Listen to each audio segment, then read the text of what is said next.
Hi എല്ലാവർക്കും വിഷ്ണുശാലിനിയുടെ മറ്റൊരു മനോഹരമായ എപ്പിസോഡ് റിവ്യൂയിലേക്ക് സ്വാഗതം.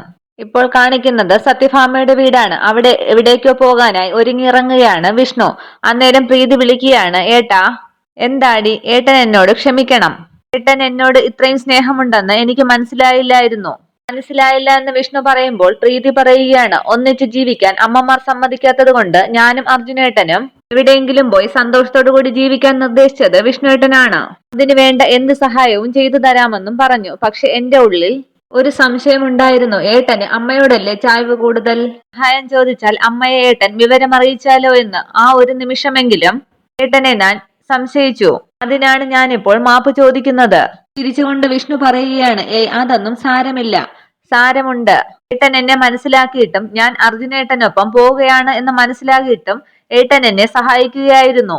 അതുകൊണ്ടല്ലേ സുസ്മിത എന്റെ ഒപ്പം കിടക്കണം എന്ന് പറഞ്ഞു വന്നപ്പോൾ സിനിമയ്ക്ക് പോവുകയാണെന്ന് പറഞ്ഞ് ഏട്ടൻ അവളെ കൂട്ടിക്കൊണ്ടുപോയത്? ഇവിടെ പോയാലും എന്ത് പ്രശ്നമുണ്ടായാലും ആദ്യം ഏട്ടനെ ഓർമ്മിക്കണം എന്ന് പറഞ്ഞത് എല്ലാം അറിഞ്ഞിട്ടാണെന്ന് പിന്നീടാണ് എനിക്ക് മനസ്സിലായത്. ഈ ചെയ്തതിന്റെയൊക്കെ കടം എങ്ങനെയാണ് വീട്ടിൽ തീർക്കേണ്ടതെന്ന് എനിക്കറിയില്ല. ഇത് കരയുമ്പോൾ വിഷ്ണുവിനും സങ്കടമാവുകയാണ്. പക്ഷെ സങ്കടം മാറ്റി വിഷ്ണു ചിരിച്ചുകൊണ്ട് പ്രീതിയോട് പറയുകയാണ്, ഏയ് കരയാതിരിക്കുക. കരച്ചിലല്ല, ഈ മുഖത്ത് ചിരിയാണ് എനിക്ക് കാണേണ്ടതെന്ന് പ്രീതിയുടെ കണ്ണുനീർ തുടച്ചുകൊണ്ട് പറയുകയാണ് വിഷ്ണു. അതിനു വേണ്ടിയിട്ടല്ലേടി ഏട്ടൻ ഓരോന്ന് ചെയ്യുന്നത്? അല്ല, ഇന്നലെ രാത്രി ശരിക്കും എന്താണ് സംഭവിച്ചത്? നീ പറ, കേൾക്കട്ടെ. അന്നേരം നടന്ന കാര്യങ്ങൾ വിഷ്ണുവിനോട് പറയുകയാണ് പ്രീതി. പ്രീതിയെ ആശ്വസിപ്പിച്ചുകൊണ്ട് വിഷ്ണു പറയുകയാണ്, സാരമില്ല, പോട്ടെ. ഏതായാലും അമ്മയൊന്നും അറിഞ്ഞില്ലല്ലോ, അത് തന്നെ വലിയ ഭാഗ്യം. എന്തായാലും ഉടനെ ഒന്നും ഇങ്ങനെ ഒരു സാഹസത്തിന് മുതിരേണ്ട, കേട്ടല്ലോ. എടി, നിങ്ങൾ രണ്ടുപേരെയും ഒരുമിപ്പിക്കാമെന്ന് വാക്ക് തന്നത് ഈ വിഷ്ണുവാണ്. മറക്കണ്ടെന്നർത്ഥം. ഇനി മറക്കില്ലേട്ടാ, അത് ഞാൻ മനസ്സിൽ ഉറപ്പിച്ചു കഴിഞ്ഞു. നല്ല കാര്യം. അപ്പോഴേ ഞാനൊന്ന് പുറത്തേക്ക് പോവുകയാണ്, കുറച്ച് കാര്യങ്ങളുണ്ട്. പിന്നെ നീ സമാധാനമായിട്ടിരിക്കുക, കേട്ടല്ലോ. എല്ലാം നടക്കുമെടി, നടത്താം നമുക്ക്. അതിനുശേഷം വിഷ്ണു പോകുന്നത് നോക്കി നിൽക്കുകയാണ് പ്രീതി. അന്നേരം പ്രീതിയുടെ ഫോണിലേക്ക് ശാലിനി വിളിക്കുകയാണ്. ഫോൺ വിളിച്ച് ശാലിനി പറയുകയാണ്, സോറി പ്രീതി, ഇന്നലെ രാത്രി ഞാനൊരു ട്രാപ്പിൽ പെട്ടുപോയതാണ്. ട്രാപ്പിലോ? അതെ, സ്വയം ചെന്ന് ചാടിയ ഒരു ട്രാപ്പ്. പിന്നീട് പോലീസ് സ്റ്റേഷനിൽ ഉണ്ടായ സംഭവങ്ങൾ വിവരിക്കുകയാണ് ശാലിനി. പ്രീതി ചോദിക്കുകയാണ്, എന്നിട്ട് എന്ത് സംഭവിച്ചു? എന്നെ കാണാഞ്ഞ് അമ്മ സ്റ്റേഷനിലേക്ക് അന്വേഷിച്ചു വന്നു. എന്നിട്ടും എന്നെ തുറന്നുവിടാൻ തയ്യാറായില്ല ആ SI. പിന്നീട് വേറൊരാൾ അവിടെ വന്നു. അയാളുടെ മുന്നിലാണ് SI മുട്ടുമടക്കിയത്. ആരെന്ന് ചോദിക്കുകയാണ് പ്രീതി. ശാലിനി പറയുകയാണ്, അതൊരു പരിചയക്കാരനാണ്. പരിചയക്കാരൻ എന്ന് പറഞ്ഞാൽ ഹോട്ടലിൽ ഭക്ഷണം കഴിക്കാൻ വന്ന് കണ്ടുള്ള പരിചയമാണ്. എന്നിട്ട് കക്ഷി കേസിൽ ഇടപെട്ടതും SI ആകെ വിരണ്ടു. ആ പുള്ളിക്കാരൻ തന്നെയാണ് സെല്ലിന്റെ വാതിൽ തുറന്ന് എന്നെ ലോക്കപ്പിൽ നിന്നും പുറത്തേക്ക് ഇറക്കി വിട്ടത്. പ്രീതി ചോദിക്കുകയാണ്, ഈ പറഞ്ഞ കക്ഷി ചെറുപ്പക്കാരനാണോ? കാണാൻ എങ്ങനെ? ശാലിനി പറയുകയാണ്, കാണാൻ തരക്കേടില്ല എന്ന് തോന്നുന്നു. തിരിച്ചുകൊണ്ട് പ്രീതി ചോദിക്കുകയാണ്, തരക്കേടില്ലെന്ന് തോന്നുന്നോ? ഞാൻ അങ്ങനെ ശ്രദ്ധിച്ചിട്ടൊന്നും ഇല്ല. എന്താ ചോദിച്ചത്? അല്ല, ഒരു പ്രേമം പൊട്ടിമുളയ്ക്കാനുള്ള മണ്ണും വെള്ളവും വളവും ഒക്കെ ഈ കഥയിലുണ്ട്. വില്ലനും ക്രൂരനുമായ പോലീസുകാരൻ നായികയെ പിടിച്ച് ലോക്കപ്പിലിടുന്നു. നല്ലവനും ധീരോദാത്രനുമായ നായകൻ നായികയെ രക്ഷിക്കുന്നു. അങ്ങനെ ഏയ് we are go to friends, അത്രയുള്ളൂ. ആ SI കിട്ടൊരു പണി കൊടുക്കുന്നുണ്ട് ഞാൻ. അയാൾ കാരണമാണ് ഇന്നലത്തെ കാര്യങ്ങളൊക്കെ മുടങ്ങിയത്. എന്റെ ഫോണും കൂടി പിടിച്ചു വെച്ചില്ലേ? അന്നേരം പ്രീതി ചോദിക്കുകയാണ്, അല്ല, ശാലിനി അറിഞ്ഞോ കാര്യങ്ങളെല്ലാം? ഞാൻ കുറച്ചു മുമ്പ് അർജുനേട്ടനെ കണ്ടിരുന്നു. അർജുനേട്ടൻ പറഞ്ഞു വിവരങ്ങളെല്ലാം. എന്റെ ഭാഗത്തും വലിയൊരു തെറ്റുപറ്റി ശാലിനി. അതെന്താന്ന് ശാലിനി ചോദിക്കുമ്പോൾ പ്രീതി പറയുകയാണ്, ശാലിനിയെ ഫോണിൽ കിട്ടാതെ വന്നപ്പോൾ എന്റെ ഏട്ടനോട് സഹായം ചോദിക്കാൻ പറഞ്ഞതാണ് അർജുനേട്ടൻ. ഞാനത് പക്ഷേ ചെയ്തില്ല. ഏട്ടനോട് സഹായം ചോദിച്ചിരുന്നെങ്കിൽ എങ്ങനെയെങ്കിലും എന്നെ അർജുനേട്ടന്റെ അടുത്തേക്ക് എത്തിച്ചേനെ. ശാലിനി ചോദിക്കുകയാണ്, ഏയ് അയാളൊരു മുഷ്കനല്ലേ? ഏയ് അല്ല, ഏട്ടനെ ഞാൻ തെറ്റിദ്ധരിച്ചതാണ് ശാലിനി. എന്റെ ഏട്ടനൊരു പഞ്ചപാവമാണ്. ഞാൻ ഇന്നലെ അർജുനേട്ടനൊപ്പം പോകാൻ ഒരുങ്ങുകയാണെന്ന് ഏട്ടൻ എങ്ങനെയോ മനസ്സിലാക്കി. ഏട്ടനുമായി വിവാഹം ഉറപ്പിച്ച ഒരു പെൺകുട്ടി ഇവിടെയുണ്ട്. ഇന്നലെ രാത്രി അവൾ എന്റെ മുറിയിൽ കിടന്നുറങ്ങണം എന്ന് പറഞ്ഞു വന്നു. ഞാൻ ആകെ പെട്ടുപോയതാണ്. അപ്പോൾ ഏട്ടൻ ഇടപെട്ട് അവളെ സെക്കൻഡ് ഷോയ്ക്ക് കൂട്ടിക്കൊണ്ടുപോയി. എന്നെ രക്ഷിക്കാൻ വേണ്ടി മനഃപൂർവ്വം ചെയ്തതാണ് ഏട്ടൻ. ഏട്ടനോട് ചോദിച്ചാൽ മതിയായിരുന്നു സഹായം. എന്നെയും അർജുനേട്ടനെയും ഒന്നിപ്പിക്കുമെന്ന് വാക്ക് തന്നിരിക്കുകയാണ് ഏട്ടൻ. പലിശപ്പണം പിരിക്കാനൊക്കെ നടക്കുന്നേ ഉള്ളൂ. അലിവുള്ള ഒരു ഹൃദയവും കരുണയും ഒക്കെയുണ്ട് ഏട്ടന്. നല്ല ഏട്ടനാണ് എന്ന പ്രീതി പറയുമ്പോൾ ചിരിക്കുകയാണ് ശാലിനി. ഇനി ഉടനെ ഇത്തരം സാഹസത്തിനൊന്നും മുതിരേണ്ടെന്നാണ് ഏട്ടൻ ഇപ്പോൾ പറഞ്ഞിട്ട് പോയത്. ഏട്ടൻ തന്നെ എല്ലാം ശരിയാക്കി തരാം എന്ന് പറഞ്ഞു വാക്കും തന്നിട്ടുണ്ട്. ശാലിനി പറയുകയാണ്, നന്നായി, എന്തായാലും എല്ലാം നന്നായി നടക്കട്ടെ. അപ്പോ ശരി പ്രീതി. പ്രീതിയുടെ കാര്യങ്ങൾ അന്വേഷിച്ചു പറയാൻ പറഞ്ഞിരുന്നു അർജുനേട്ടൻ. എനിക്കിവിടെ പ്രശ്നമൊന്നും ഇല്ലെന്ന് പറയാ.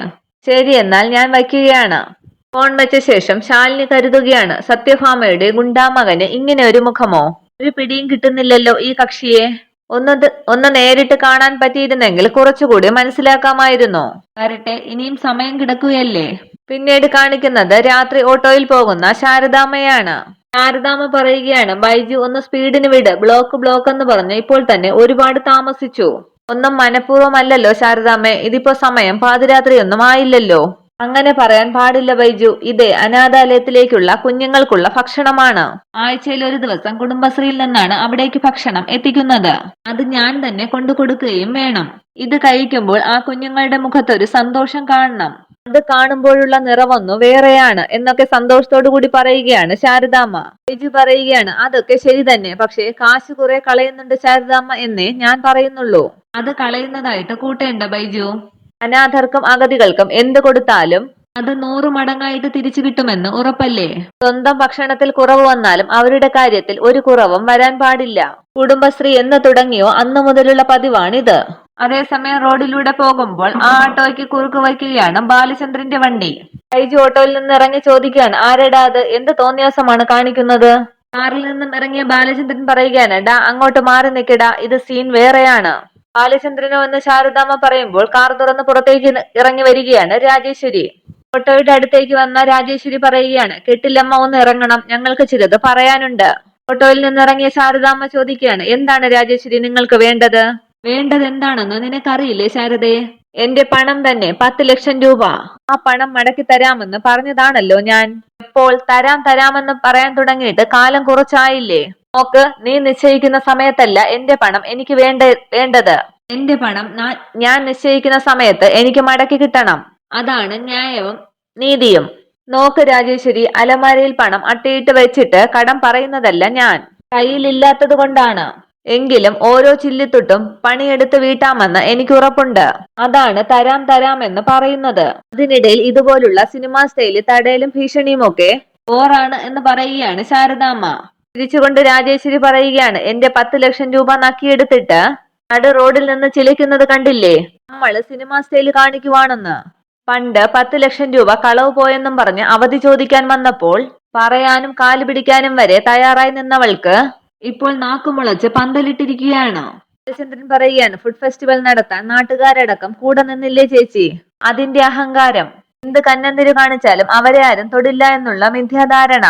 മറ്റുള്ളവരുടെ അംഗീകാരവും പിന്തുണയും ആഗ്രഹിച്ച് ഞാൻ ഇതുവരെ ഒന്നും ചെയ്തിട്ടില്ല ബാലചന്ദ്ര. മനസാക്ഷിക്ക് നിരക്കുന്നതേ ഞാൻ ഇതുവരെ ചെയ്തിട്ടുള്ളൂ. പണം തിരിച്ചു തരുന്നതിന് ഞാൻ നിങ്ങളോട് ഒരവധിക്ക് കെഞ്ചിയത് വലിയ പൊട്ടിത്തെറികൾ ഒഴിവാക്കാനായിരുന്നു. പക്ഷേ നീ സത്യഭാമയെ വിഷയത്തിൽ ഇടപെടുത്തി നാട്ടുകാരെ മുഴുവൻ വിവരം അറിയിച്ച സ്ഥിതിക്ക് ഇനി എനിക്ക് നോക്കാനൊന്നും ഇല്ല. 10 ലക്ഷത്തിന്റെ കടം പണിയെടുത്ത് വീട്ടുമെന്ന് സത്യഭാമയ്ക്ക് മുൻപിൽ വെച്ച് തന്നെ വാക്ക് തന്നു കഴിഞ്ഞു. അതിന് സമയം വേണം, അത്ര തന്നെ. സത്യഭാമയുടെ കരാറിനൊന്നും ഇനി യാതൊരു സാധ്യതയും ഇല്ല ശാരദാമ്മേ. ഒത്തുതീർപ്പ് ഏത് രീതിയിൽ നടന്നാലും അത് നിനക്ക് തന്നെ ഗുണം ചെയ്യുമായിരുന്നുള്ളൂ. പക്ഷെ നിന്റെ ആ ചാട്ടക്കാരി മോള് വന്നാണ് എല്ലാം പൊളിച്ചടുക്കിയത്. ഇനി ഈ ഇടപാടിൽ ഇടനിലക്കാരില്ല. ഇടപാട് നമ്മൾ നേരിട്ട് മാത്രം. അതുകൊണ്ടാണ് ഇപ്പോഴീ വഴി തടയുന്നത്. കുടുംബശ്രീ ശാരദ എന്റെ പണം തിരിച്ചു തന്നാലേ ഇവിടുന്ന് ഒരടി മുന്നോട്ട് നീങ്ങൂ. രാജേശ്വരി, എനിക്ക് പറയാനുള്ളത് പറഞ്ഞു കഴിഞ്ഞു. നീ വഴിമാറ്, എനിക്ക് പോണം ഉടനെ. ദേഷ്യപ്പെട്ട് ബാലചന്ദ്രൻ ചോദിക്കുകയാണ്, എവിടെ? പണം വെച്ചിട്ട് പോയാ മതി നിങ്ങള്, അല്ലെങ്കിൽ നിങ്ങളെ തന്നെ പണയമായിട്ടെടുക്കും ഈ രാജേശ്വരി. ഇടുക്കി പെമ്മക്കളുണ്ടല്ലോ വീട്ടില്, അവര് നേരിട്ട് വന്ന് പണയം തിരിച്ചെടുക്കട്ടെ, ഞങ്ങൾക്ക് സമ്മതമാണ്. അന്നേരം ദേഷ്യപ്പെട്ട് ശാരദാമ്മ പറയുകയാണ്, ദേ ബാലചന്ദ്ര, നിന്നോട് എനിക്ക് സംസാരമില്ല. രാജേശ്വരി അനാഥ കുഞ്ഞുങ്ങൾക്കുള്ള അന്നമാണ് ഈ കാരിയറില്. അതുങ്ങൾ വിശന്ന് കാത്തിരിക്കുകയാണ് അവിടെ. ആ ശാപം കൂടി തലയിലേറ്റി വാങ്ങി വെക്കരുത് നീ. അന്നേരം ഓട്ടോ നോക്കി കണ്ണു കാണിക്കുകയാണ് ബാലചന്ദ്രനോട് രാജേശ്വരി. ബാലചന്ദ്രൻ പറയുകയാണ്, ആഹാ, അത് നേരത്തെ പറയണ്ടേ? എന്നാ പിന്നെ ഇന്ന് അനാഥ പിള്ളേര് പട്ടിണി കിടന്നാൽ മതി. അത്രയും പറഞ്ഞ് ഓട്ടോയിൽ നിന്ന് ഭക്ഷണം പുറത്തേക്ക് എടുക്കുകയാണ് ബാലചന്ദ്രൻ. ശാരദാമ്മ ചോദിക്കുകയാണ്, ബാലചന്ദ്ര, എന്താ നീ കാണിക്കുന്നത്? ഞങ്ങളുടെ കാശ് കൊണ്ട് അനാഥ പിള്ളേർക്ക് അന്നം വിളമ്പി അങ്ങനെ ഇപ്പൊ പുണ്യവതി ആകേണ്ട ശാരദാമ്മ. ഞങ്ങളുടെ കാശിന്റെ കണക്ക് തീർത്തിട്ട് മതി അന്നദാനമൊക്കെ. ഈ ആഹാരം ഞാനിപ്പോൾ ആറ്റിക്കൊണ്ടുപോയി കളയാൻ പോവുകയാണെന്ന് ബാലചന്ദ്രൻ പറഞ്ഞു തീരും മുമ്പേ ബാലചന്ദ്രന്റെ കരണ തടിക്കുകയാണ് ശാരദാമ്മ. കലിതുള്ളിക്കൊണ്ട് ശാരദാമ്മ പറയുകയാണ്, എടുത്തു വെക്കടാ കാരിയർ അകത്തേക്ക്, എടുത്തു വെക്ക്. അത് കണ്ട് ദേഷ്യപ്പെട്ട് രാജേശ്വരി പറയുകയാണ്, ഇനി നീ ഈ ആഹാരം ഇവിടെ നിന്നും കൊണ്ടുപോകുന്നത് എനിക്ക് കാണണം.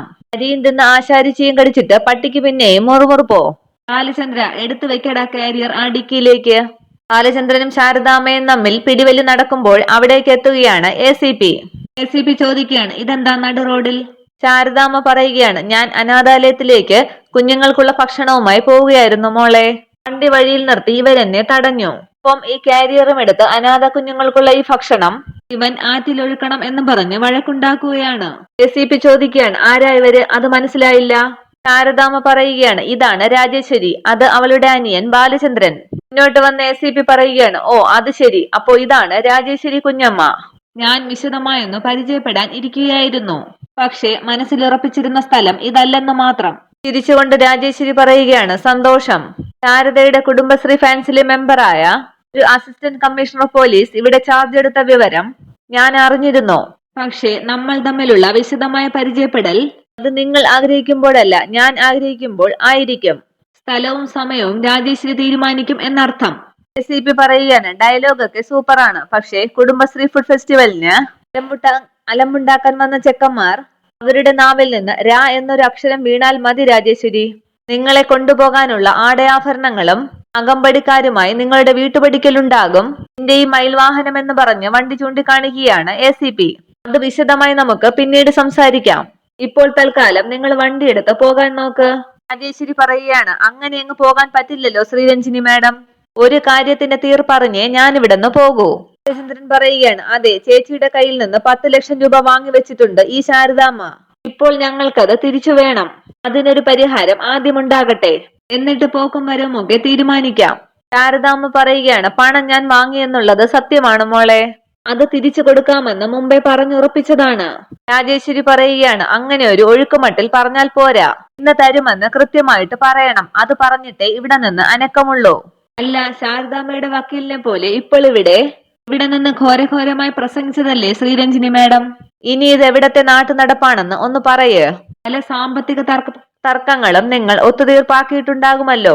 പണം കൊടുക്കുന്നതിന് കൃത്യമായൊരു തീയതി പറയാതെ ഏതെങ്കിലും തർക്കം തീർപ്പായിട്ടുണ്ടോ? മാഡം പറയ്. ശാരദാമ്മ പറയുകയാണ്, ഞാനത് ഉടനെ കൊടുക്കാം മോളെ. 10 ലക്ഷം രൂപയും കൊണ്ടാണോ മനുഷ്യൻ എപ്പോഴും വഴി നടക്കുന്നത്? രാജേശ്വരി പറയുകയാണ്, എങ്കിൽ ഇപ്പോൾ വേണ്ട, നാളെ രാവിലെ കൊണ്ടുവന്നാൽ മതി 10 ലക്ഷം. ശ്രീരഞ്ജിനി പറയുകയാണ്, അങ്ങനെ വാശി പിടിച്ചാൽ എങ്ങനെയാണ് രാജേശ്വരി? കാര്യങ്ങൾ നടക്കണ്ടേ? പണം സംഘടിപ്പിക്കാനുള്ള ഒരു സമയമൊക്കെ വേണ്ടേ മനുഷ്യന്? എങ്കിൽ മാഡം തന്നെ പറയ്, ഒരവധി. 1 മാസമൊന്നും പറഞ്ഞു കളയരുത്, എനിക്ക് പണത്തിന് ഇത്തിരി അത്യാവശ്യമുണ്ട് ഇപ്പോൾ. ശ്രീരഞ്ജിനി പറയുകയാണ്, ശരി, എങ്കിൽ ഒരു 2-3 ആഴ്ച മാക്സിമം. എന്താ, പറ്റില്ലേ ശാരദാമ്മേ? അത് എന്ന് ശാരദാമ്മ പറയുമ്പോൾ രാജേശ്വരി പറയുകയാണ്, അത് ന്യായം. 2-3 ആഴ്ചയ്ക്കുള്ളിൽ ഇവര് പണം തന്നില്ലെങ്കിൽ ഞാൻ എന്ത് ചെയ്യണം? അതുകൂടി പറയണം സ്ഥലം ACP. ഞാനല്ലേ വാക്ക് പറഞ്ഞത്? എന്നെ നിങ്ങൾക്ക് വിശ്വാസമില്ലെന്ന് തോന്നുന്നു. ചിരിച്ചുകൊണ്ട് രാജേശ്വരി പറയുകയാണ്, ശരി, വിശ്വസിക്കാം. അപ്പോൾ വരുന്ന 3-ാം തീയതി ലാസ്റ്റ് 3-ൽ പണം കിട്ടിയില്ലെങ്കിൽ നിനക്ക് പണി വരും എന്ന് ശാരദാമ്മയെ നോക്കി പറയുകയാണ് രാജേശ്വരി. ഇവനിപ്പോൾ കൊടുത്തതിന്റെ പലിശയും കൂടി ചേർത്ത് ഞാൻ അങ്ങ് തന്നേക്കും, തരും എന്നർത്ഥം. ACP പറയുകയാണ്, മതി മതി, ഭീഷണി വേണ്ട രാജേശ്വരി, പോകാൻ നോക്ക്. വണ്ടി എടുക്കുന്ന ബാലചന്ദ്രനോട് പറഞ്ഞു പോവുകയാണ് രാജേശ്വരി. അതിനുശേഷം ബൈജുവിനോട് ACP പറയുകയാണ്, ഇതെടുത്ത് അകത്ത് വെക്ക്. അന്നേരം കാരിയർ എടുത്ത് ഓട്ടോക്കകത്തേക്ക് വെക്കുകയാണ് ബൈജു. ഇവിടെന്നെങ്കിലും പലിശക്ക് എടുത്തായാലും ആ കടമങ്ങ് വീട്ടു ശാരദാമ്മേ, അല്ലെങ്കിൽ എന്നും വഴി തടാൻ അവർക്കിതൊരു ആയുധമാകും. അപ്പോൾ 3-ാം തീയതി മാക്സിമം, മറക്കേണ്ട. ഞാനാണ് വാക്ക് കൊടുത്തിരിക്കുന്നത് നിങ്ങൾക്ക് വേണ്ടി. ഇപ്പോൾ കുട്ടികൾക്ക് ആഹാരം കൊണ്ടുപോയി കൊടുക്ക, ചെല്ല് എന്ന് പറയുകയാണ് ACP. പിന്നീട് കാണിക്കുന്നത് രാത്രി ശാരദാമ്മയുടെ വീടാണ്. അവിടെ ശാരദാമ്മയെ കാണാൻ വന്നിരിക്കുകയാണ് രാജി, കൂടെ ശാരികയുമുണ്ട്. രാജിക്ക് ചായ കൊണ്ടുവന്ന് കൊടുത്ത ശേഷം ശ്യാമ ചോദിക്കുകയാണ്, കൈക്കിപ്പോ എങ്ങനെയുണ്ട് ചേച്ചി? പൂർണ്ണമായി സ്വാധീനം വന്നിട്ടില്ല. എന്തെങ്കിലും സാധനമൊക്കെ എടുക്കുമ്പോൾ അത് കയ്യിൽ നിന്നും വഴുതി പോയാലോ എന്നൊരു പേടി. ശാരിക പറയുകയാണ്, കുറച്ചു നാള് കൊണ്ടേ അത് ശരിയാകൂ രാജി ചേച്ചി. പക്ഷെ ഇപ്പോൾ കാഴ്ചയിൽ തന്നെ ഒരുപാട് വ്യത്യാസമുണ്ട്. എല്ലാം ദൈവത്തിന്റെ കാരുണ്യം. ഇപ്പോഴും ഇവിടെ നടന്ന കാര്യങ്ങൾ ഓർക്കുമ്പോൾ നെഞ്ചിലൊരു പെടപെടപ്പാണ്. അത്രയും പറഞ്ഞ് രാജി വീണ്ടും ശാരദാമ്മ വരുന്നുണ്ടോ എന്ന് ഗേറ്റിനടുത്തേക്ക് നോക്കുകയാണ്. എഴുന്നേറ്റ ശേഷം രാജി ചോദിക്കുകയാണ്, അല്ല മോളെ, ഇനി ഞാനങ്ങ് പോയാലോ? നേരം ഒരുപാട് ഇരുട്ടി. ഇനിയും ശാരദാമ്മ വരാത്ത സ്ഥിതിക്ക് അപ്പോഴേക്കും ശാരദാമ്മ ഓട്ടോയിൽ എത്തുകയാണ് അവിടേക്ക്. ശ്യാമ പറയുകയാണ്, ദേ അമ്മ വന്നല്ലോ. രാജിയെ കണ്ട് സന്തോഷമില്ലാതെ ശാരദാമ്മ ഒന്ന് ചോദിക്കുകയാണ്, എന്താ രാജി ഈ സമയത്ത്? അന്നേരം ശ്യാമയുടെയും ശാരികയുടെയും രാജിയുടെയും ഒക്കെ മുഖമൊന്ന് വാടുകയാണ്. രാജി പറയുകയാണ്, അത് പിന്നെ ശാരദാമ്മയൊന്ന് കാണാൻ. ദേഷ്യം വന്ന് ശാരദാമ്മ പറയുകയാണ്, ഞാൻ പണ്ടത്തെ ശാരദാമ്മ തന്നെയാണ്. കൊമ്പും വാലും ഒന്നും വന്നിട്ടില്ല. സുഖമില്ലാത്ത ആള് വീട്ടിൽ കിടക്കണം, എന്തിനാ പാതിരാത്രി ഇങ്ങനെ അവിടെയും ഇവിടെയും ഒക്കെ വരുന്നത്? വീട്ടിൽ പോകാൻ നോക്ക് രാജി എന്ന് ദേഷ്യപ്പെട്ട് പറയുകയാണ് ശാരദാമ്മ. ക്ഷമിച്ചു തന്നെ നിൽക്കുകയാണ് രാജി അന്നേരം. ഇത്രയുമാണ് ഇന്നത്തെ എപ്പിസോഡ് വിശേഷങ്ങൾ. Okay, thank you.